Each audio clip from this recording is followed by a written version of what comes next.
हमारा टॉपिक चल रहा है हुमायूं, जिसके अंदर लास्ट हमने है वो किया था हुमायूं का गद्दी नशीन होना और साथ ही उसके बादशाह बनने के पश्चात उसके द्वारा बाह्य और आंतरिक कठिनाइयाँ कौन कौन सी थी उसको लेकर हमने डिस्कशन किया था। आज हम करेंगे हुमायूं की भूलें। नेक्स्ट करेंगे हुमायूं की भूलें, जिसके अंतर्गत सबसे पहले उसकी भूल आती है हुमायूं द्वारा साम्राज्य का विभाजन। Doctor R S. त्रिपाठी लिखते हैं कि बाबर ने यह परंपरा बना रखी थी कि यदि किसी वस्तु की 6 मात्राएं हुमायूं को देता था तो 5 मात्राएं कमरान के हिस्से में आती थी। इस प्रकार बाबर ने कमरान का भाग निश्चित कर दिया था। बाबर ने हुमायूं को अपने भाइयों में साम्राज्य का विभाजन करने का भी निर्देश दिया था। अतः अपनी गद्दी नशीनी के बाद हुमायूं ने अपने भाइयों में साम्राज्य का विभाजन कर दिया। कामरान को काबुल और कंधार दे दिया, संभल का जिला अस्करी को तथा हिंदाल को मेवात का क्षेत्र, जिसमें आधुनिक अलवर, गुड़गांव, मथुरा व आगरा का कुछ भाग सम्मिलित था, दे दिया। कामरान अत्यंत महत्वाकांक्षी था और वह इस विभाजन से संतुष्ट नहीं था, अतः उसने पेशावर तथा लमगान पर अधिकार कर लिया। यहाँ कामरान ने घोषणा की कि वह अपने भाई के प्रति आदर प्रदर्शित करने जा रहा है, लेकिन वास्तव में वह और अधिक भूभाग पर अधिकार करना चाहता था। हुमायूं अपने भाई की महत्वाकांक्षा से को भली भांति जानता था, अतः उसने कमरान को सूचित किया कि पेशावर और लमगाना के प्रदेश उसे दे दिए गए हैं, अब वह अपनी राज्य सीमा में लौट जाए। लेकिन कामरान पंजाब में आगे बढ़ता गया और उसने मुल्तान पर अधिकार करके लाहौर को भी घेर लिया। जब प्रयत्न करने पर भी वह लाहौर पर अधिकार न कर सका, तब उसने लाहौर के अधिकारी मीर यूनुस अली को धोखा देकर लाहौर और सतलज तक के भाग अपने अधिकार में कर लिए। हुमायूं ने एक फरमान जारी कर काबुल, कंधार, पंजाब का वह भाग जिस पर कामरान ने अधिकार कर लिया था और हिसार फिरोजा का जिला कामरान को दे दिया। अबुल फजल, डॉक्टर S.K. बनर्जी और डॉक्टर त्रिपाठी ने हुमायूं के साम्राज्य विभाजन और कामरान के व्यवहार का समर्थन किया है, किंतु वास्तव में साम्राज्य विभाजन करके हुमायूं ने भारी भूल की थी। काबुल, कंधार, सिंध के क्षेत्र हाथ से निकल जाने से रंगरूटों की भर्ती का अच्छा क्षेत्र हाथ से निकल गया। पंजाब पर कामरान का अधिकार होने से मध्य एशिया के इस्लामी राज्यों से हुमायूं का संपर्क टूट गया और हुमायूं के अधिकार में अब ऐसे क्षेत्र रह गए जहां मुगल विरोधी भावनाएं फैली हुई थी। अतः ऐसे भागों पर अधिकार बनाए रखना कठिन कार्य था। डॉक्टर बनर्जी का यह कहना है कि चूंकि कामरान की जागीर कम थी, इसलिए उसे और भूभाग मिलने की आवश्यकता थी।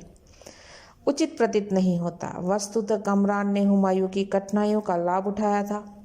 हुमायूं ने भी कामरान के भूभागों में वृद्धि इसलिए नहीं की थी कि वह उसे उचित समझता था, बल्कि वह युद्ध को टालना चाहता था। इसलिए हुमायूं के समक्ष और कोई विकल्प नहीं था। डॉक्टर त्रिपाठी का यह कहना कि इससे हुमायूं उत्तर पश्चिमी सीमा की समस्याओं से मुक्त हो गया था, हास्यास्पद प्रतीत होता है। हुमायूं द्वारा साम्राज्य का विभाजन उसकी भूल ही नहीं, बल्कि उसकी अयोग्यता, दुर्बल प्रवृत्ति और विवेकहीनता का परिचायक है। कालिंजर अभियान नेक्स्ट जो उसने किया था, बुंदेलखंड में कालिंजर का शासक अफगानों का सुबेच माना जाता था। अतः 1531 में हुमायूं ने कालिंजर का किला घेरा। कुछ महीनों बाद हुमायूं ने कालिंजर के शासक से समझौता कर लिया ताकि वह विद्रोही अफगानों को दबाने जा सके। हुमायूं इस अभियान द्वारा न तो दुर्ग पर अधिकार सका, न कालिंजर के शासक को अपना मित्र बना सका। कालिंजर अभियान हुमायूं की भारी भूल सिद्ध हुई। गुजरात अभियान। गुजरात का शासक बहादुर शाह अत्यंत महत्वाकांक्षी। 1531 मालवा, 1532 ईस्वी रायसेन, 1533 चित्तौड़ के शासकों को वो पराजित कर चुका था। इन्हीं दिनों उसने रणथंभौर, अजमेर पर भी अधिकार कर लिया। वह जानता था कि भविष्य में हुमायूं से युद्ध अनिवार्य है, अतः उसने अपनी सैनिक शक्ति को भी बढ़ा दिया। 1534 ईस्वी में बिहार के गवर्नर मोहम्मद जमान मिर्जा ने हुमायूं के विरुद्ध विद्रोह कर दिया, किंतु उसे बंदी बना लिया गया। फिर भी वह भागकर बहादुर शाह के पास चला गया और मुगल सम्राट के अनेक अफगान विद्रोहियों को उसने पहले ही शरण दे रखी थी। अब हुमायूं की घोषणा हो गई जब हुमायूं ने मोहम्मद जमान मिर्जा को सौंपने की मांग की तो बहादुर शाह ने इस मांग को ही ठुकरा दिया। युद्ध की घोषणा हो गई और बहादुर शाह ने अपने पुत्र तातर खां को 40,000 घुड़सवार सेना देकर भेजा बयाना पर अधिकार करने के लिए। हुमायूं ने मिर्जा अस्करी, हिंदाल और यादगार नासिर मिर्जा को 18,000 घुड़सवार देकर तातर खां के विरुद्ध भेजा।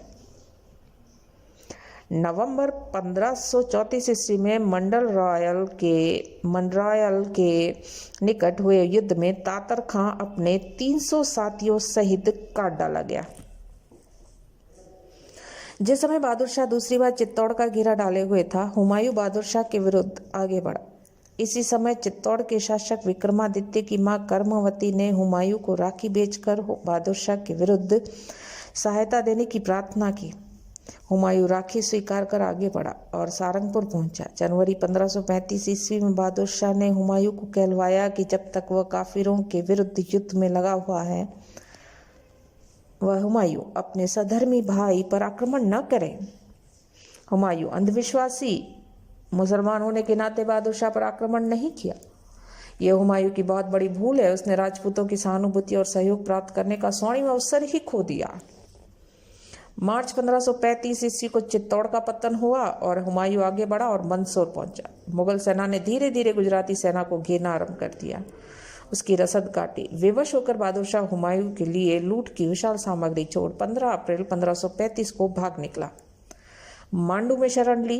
मांडू हुमायूं पहुंचा, दुर्ग को घेरा। 1 जून 1535 ईस्वी को बहादुर शाह चांपानेर की तरफ आ गया। हुमायूं ने संपूर्ण मालवा पर अधिकार कर चांपानेर को घेर लिया। तब बहादुर शाह काम्बे होता हुआ ड्यू की तरफ भागा। हुमायूं भी उसका पीछा करता हुआ काम्बे आया, लेकिन 1 जुलाई 1535 ईस्वी को लौटकर चंपानेर आना पड़ा, क्योंकि चांपानेर अभी भी इख्तियार खां नामक एक गुजराती के अधिकार में था। मुगलों ने चांपानेर दुर्ग को घेरा। 6 अगस्त 1535 इख्तियार खां ने आत्मसमर्पण किया और चांपानेर में गुजरात के शासकों का खजाना हुआ करता था। हुमायूं को अपार धनराशि मिली। हुमायूं ने अपनी सफलता को बनाए रखने का कोई प्रयास नहीं किया और कई सप्ताह तक आमोद प्रमोद में पड़ा रहा। उधर बहादुर शाह के एक विश्वास पात्र सेवक इमादुल मुल्क ने अहमदाबाद में मालगुजारी वसूल करके एक शक्तिशाली सेना तैयार कर ली, किंतु अक्टूबर 1535 ईस्वी में हुमायूं और अस्करी ने इमादुल मुल्क को पराजित कर अहमदाबाद पर अधिकार कर लिया। हुमायूं ने अस्करी को गुजरात का गवर्नर नियुक्त कर हिंदू बेग को उसकी सहायता के लिए तैनात किया और स्वयं बहादुर शाह के विरुद्ध ड्यू को तरफ पड़ा। लेकिन हुमायूं के जाते ही गुजरात में विद्रोह हो गया और 22 फरवरी 1536 को उसने पुनः लौट कर आना पड़ा। मांडू आकर हुमायूं पुनः आलस में डूबा और अस्करी ने भी अपना समय दावतों में ही नष्ट कर दिया। हुमायूं और अस्करी की उदासीनता का लाभ उठाया बहादुर शाह ने और मुगलों से अनेक नगर उसने छीन लिए। अहमदाबाद के निकट आधम का बेहद मामूली संघर्ष के बाद 1536 ईस्वी अप्रैल में अस्करी चांपानेर की ओर भाग गया और अस्करी ने चांपानेर दुर्ग के कोष को अधिकृत कर स्वतंत्र शासक बनने की योजना बना डाली, लेकिन वो असफल रही योजना और अस्करी भागकर आगरा की तरफ रवाना हुआ। रास्ते में अस्करी व हुमायूं की भेंट हुई। हुमायूं ने अस्करी को क्षमादान दिया। हुमायूं के आलस्य और अस्करी की अयोग्यता के कारण गुजरात मुगलों के हाथ से निकल गया। इधर मालवा में हुमायूं के हटते ही वहां विद्रोह हो गया और मालवा के पूर्व शासकों के एक उत्तराधिकारी मल्लू खां ने अधिकार कर लिया। साम्राज्य के अन्य भागों में विद्रोह के समाचार के कारण हुमायूं मालवा की ओर ध्यान नहीं दे सका। हुमायूं ने अस्करी को आगरा का गवर्नर नियुक्त किया और यह हुमायूं की भारी भूल थी, क्योंकि अस्करी स्वयं एक स्वतंत्र शासक बनना चाहता था। हुमायूं और अफगान। जिस समय हुमायूं कालिंजर का घेरा डाले हुए था, उसी समय महमूद लोदी के नेतृत्व में अफगान जौनपुर की ओर बढ़ रहे थे, इसलिए हुमायूं को कालिंजर का घेरा उठाना पड़ा।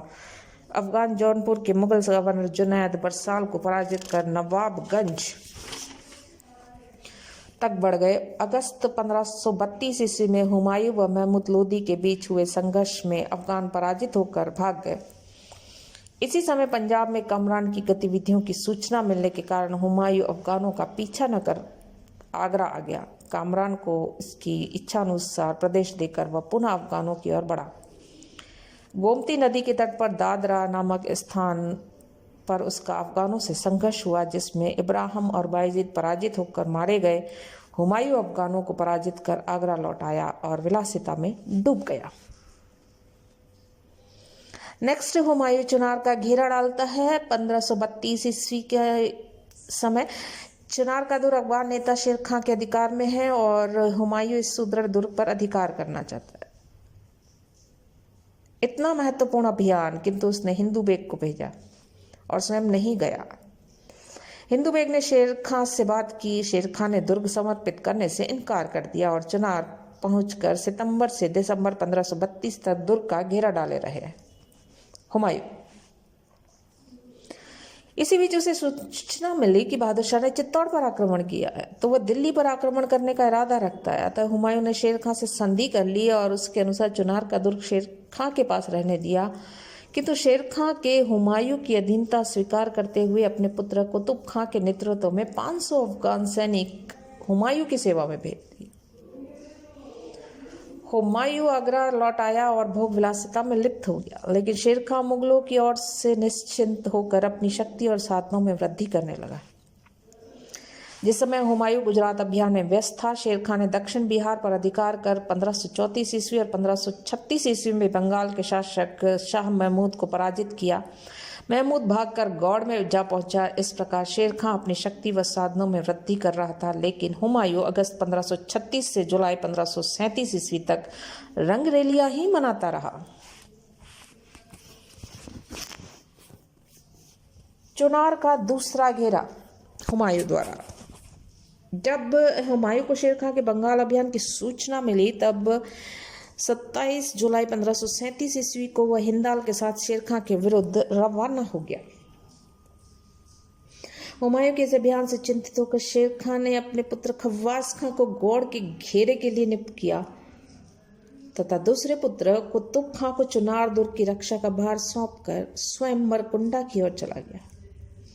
इधर हुमायूं ने चुनार पहुंचकर दुर्ग को घेरा। इस समय शेर खां का सेना गौड़ को घेरे हुए थी, जहां बंगाल के शासक का राजकोष था।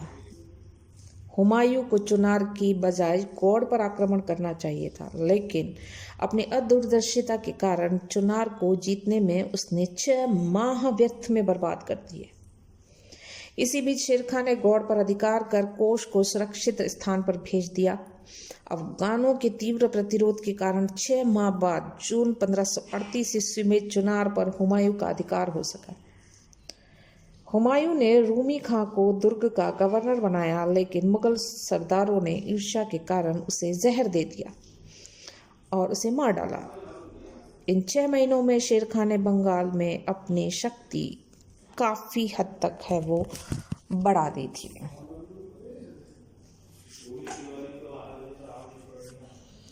नेक्स्ट है बंगाल का आक्रमण। हुमायूं के द्वारा बंगाल पर आक्रमण किया गया। चुनार का अधिकार के बाद हुमायूं बंगाल की तरफ आगे बढ़ा और रास्ते में उसे मालूम हुआ कि शेर खां ने गौड़ पर अधिकार कर लिया। गौड़ में प्राप्त राजकोष को रोहतास के दुर्ग में भेजना चाहता था, अतः हुमायूं ने चिंतित होकर बिना युद्ध किए शेर खां से संधि करने का विचार किया। हुसैन तुर्कमान को संधि की कुछ शर्तों के साथ शेर खां के पास भेजा गया, जिसके अनुसार शेर खां बंगाल के राज्य चिन्ह को समर्पित करे और बंगाल का राजकोष समर्पित करे और बंगाल व रोहतास से अपना अधिकार त्यागे। इसके बदले में शेर खां को चुनार, जौनपुर या उसकी पसंद की जागीरें दे दी जाएगी। शेर खां का बड़ा कूटनीतिज्ञ था और चाहता था कि जब तक गौड़ से प्राप्त राजकोष रोहतास न पहुंच जाए, हुमायूं को रोके रखना चाहिए। शेर खां ने हुमायूं की शर्तों में प्रत्युत्तर में अपना नया प्रस्ताव भेजा, जिसमें शेर खां ने हुमायूं के प्रति वफादार रहने का वचन दिया, हुमायूं को 10 लाख रुपए वार्षिक कर देने का वादा भी किया और हुमायूं ने शेर खां के प्रस्ताव को स्वीकार कर लिया। किंतु इस समय बंगाल के पराजित शासक ने हुमायूं को शेर खां के विरुद्ध सहायता की प्रार्थना भेजी। हुमायूं ने शेर खां से हुए समझौते को भंग करते हुए बंगाल विजय करने का निर्णय ले लिया। हुमायूं अपने सैन्य बल के साथ बंगाल अभियान के लिए रवाना। पटना पहुंचने पर उसे सूचना मिली। शेर खां सईफ खां के परिवार को लेकर रोहतास चला गया और मुगल सेना को रोकने का दायित्व सईफ खां पर छोड़ गया। हुमायूं ने आगे बढ़ा और गंगाधर नामक स्थान पर सईफ खां को पराजित किया। सईफ खां को घायल अवस्था में हुमायूं के समक्ष प्रस्तुत किया गया। हुमायूं ने उसे क्षमा प्रदान कर छोड़ दिया और स्वयं कहलगांव पहुंचा। यहाँ उसे सूचना मिली कि अफगानों ने महमूद के दोनों पुत्रों को मार डाला और पुत्र शोक में महमूद की भी मृत्यु हो गई। तत्पश्चात हुमायूं तेलियागढ़ी पहुंचा, जहां शेर खां का पुत्र जलाल खां अपने 13,000 सैनिकों के साथ मुगल सेना को रोकने के लिए तैनात। जलाल खां ने 1 महीने तक मुगलों को रोक के रखा। इसी बीच शेर खां ने कोष रोहतास पहुंचा दिया। अतः जलाल खां तेलियागढ़ी को छोड़ शेर खां से जा मिला। हुमायूं ने अब बिना किसी प्रतिरोध के तेलियागढ़ी पर अधिकार कर 15 अगस्त 1538 ईस्वी को गौड़ पहुंचा। लेकिन जलवायु पसंद आ गई। 8 महीने राग रंग में डूबा रहा। शेर खां ने हुमायूं की सावधानी का लाभ उठाया और राजधानी हुमायूं का संबंध विच्छेद कर दिया। बनारस पर अधिकार किया और अफगानों ने जनवरी 1539 ईस्वी पर कोसी और गंगा के बीच के संपूर्ण प्रदेश पर अधिकार जमा लिया। हुमायूं का भाई अस्करी सम्राट बनने का स्वप्न देख रहा था।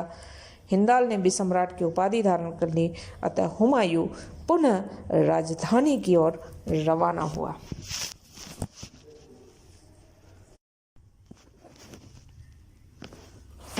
हमारा टॉपिक चल रहा है हुमायूं, जिसके अंदर लास्ट हमने है वो किया था हुमायूं का गद्दी नशीन होना और साथ ही उसके बादशाह बनने के पश्चात उसके द्वारा बाह्य और आंतरिक कठिनाइयाँ कौन कौन सी थी उसको लेकर हमने डिस्कशन किया था। आज हम करेंगे हुमायूं की भूलें। नेक्स्ट करेंगे हुमायूं की भूलें, जिसके अंतर्गत सबसे पहले उसकी भूल आती है हुमायूं द्वारा साम्राज्य का विभाजन। डॉक्टर RS त्रिपाठी लिखते हैं कि बाबर ने यह परंपरा बना रखी थी कि यदि किसी वस्तु की 6 मात्राएं हुमायूं को देता था तो 5 मात्राएं कामरान के हिस्से में